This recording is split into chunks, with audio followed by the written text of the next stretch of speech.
kebaca di sini USB mass storage, sebenarnya dia udah kebaca aib toolnya gitu. Kalau misalnya ini kita cabut, nanti USB mass storage-nya nanti nggak ada. Nah, mass storage-nya nggak ada dia gitu. Jadi sebenarnya bukan aib tool itu nggak kebaca, di software pun dia nggak kebaca, memang begitu. Dia harus baca memory card dulu atau baca EMC dulu. Kalau EMC udah kebaca, dia baru bisa dikoneksikan ke software. Jadi bukan rusak, bukan kosong, atau bukan nggak fungsi. Beli aib tool tapi nggak fungsi, sebenarnya bukan tidak fungsi, tapi memang aib tool itu dia harus baca memori dulu, baru dia kebaca nanti di software. Nah ini kita cuman demo, kita nggak main utak-utik softwarenya, karena ini di sini hanya untuk demo, untuk koneksi. Banyak yang masih susah koneksinya,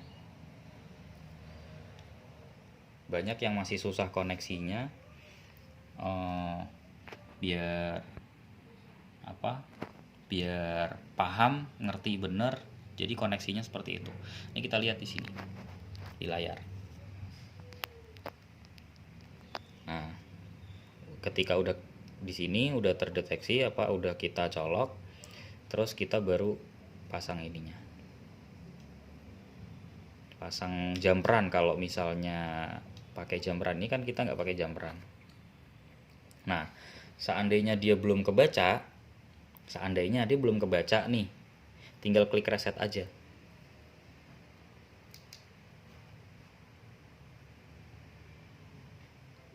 Nah, dia nanti akan kebaca, ya kan? Jadi modifikasi di sini, perbaikan dari aib tool yang lama ke aib tool Lite, tujuannya itu. Jadi ketika USB duluan baru jumper boleh, atau ini duluan baru USB sama aja boleh, kira-kira begitu. Misalnya kita cabut, misalnya ini kita pasang dulu, anggaplah kita lagi jumper dulu nih, kita jumper untuk ISP nya ke mesin misalnya, terus baru colok, sama aja gitu. Nah, nanti akan kebaca dia.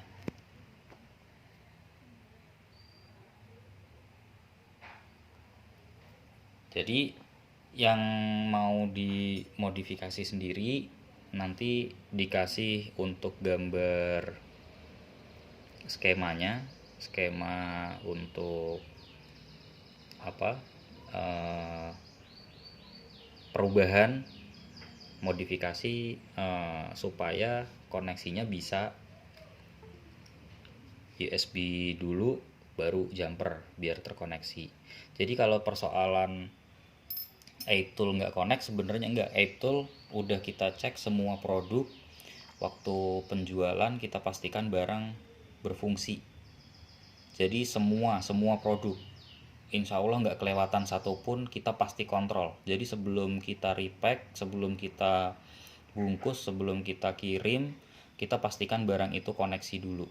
Ini sengaja dibikin seperti ini untuk mempermudah kita untuk tes koneksi. Jadi nggak mungkin kalau namanya kita solder satu persatu, itu nggak memungkinkan, karena sekian banyak kita produksi. Kalau harus tes satu persatu manual di solder tidak efektif.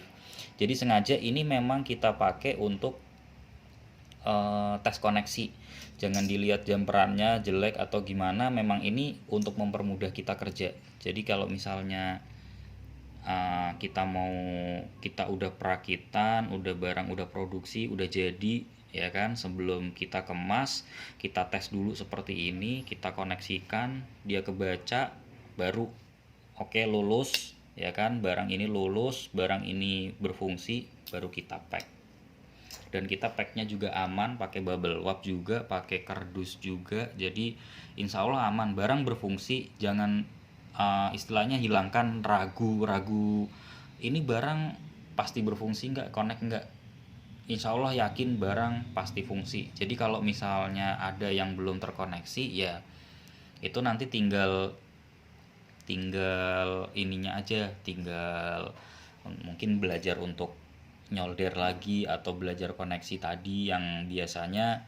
Soalnya kalau yang iTool yang ini kadang-kadang gitu, kalau misalnya solderannya nggak pas, solderannya jelek, terus atau misalnya USB dulu baru masukin pin out, kadang-kadang suka nggak connect karena sebenarnya dia harus ngebaca dulu gitu loh, harus ngebaca memori baru nanti kebaca di komputer, baru kita buka softwarenya, misalnya kita mau pakai MRT atau mau pakai apa, itu nanti baru dia kebaca. Kalau misalnya nggak pakai memori dia nggak kebaca, nggak seperti UV-box, nggak seperti Cisco box, nggak seperti SCG tag, jadi tanpa kosongan dia kedetek, softwarenya mau diklik apa, menu apa ya kan, boxnya kedetek gitu kan. Nah ini nggak, Apple nggak kedetek, dia nggak kedetek di software karena memang belum dipasang memorinya, memang seperti itu. Jadi kalau misalnya memorinya udah kebaca, AMC-nya sudah kebaca, yakin pasti dia terkoneksi.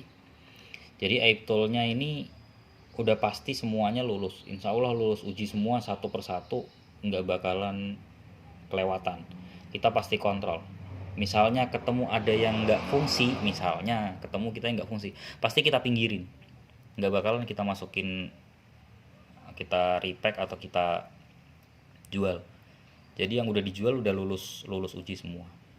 Oke, kira-kira itu. Nanti kalau misalnya ada yang butuh skemanya untuk mau modifikasi ke iTool Lite, jadi biar gampang nanti koneksinya, boleh koneksi duluan USB baru ini. Soalnya kemarin banyak yang susah koneksi ya gara-gara itu, sebenarnya apa namanya, koneksinya nggak pas, masih belum pas. Karena apa, yang udah pas pasti bisa koneksi, bisa pasti bisa, iTool-nya pasti fungsi. Oke, gitu dulu, ini hanya pengenalan iTool Lite. Kalau yang minat silahkan diorder. Terima kasih. Assalamualaikum warahmatullahi wabarakatuh.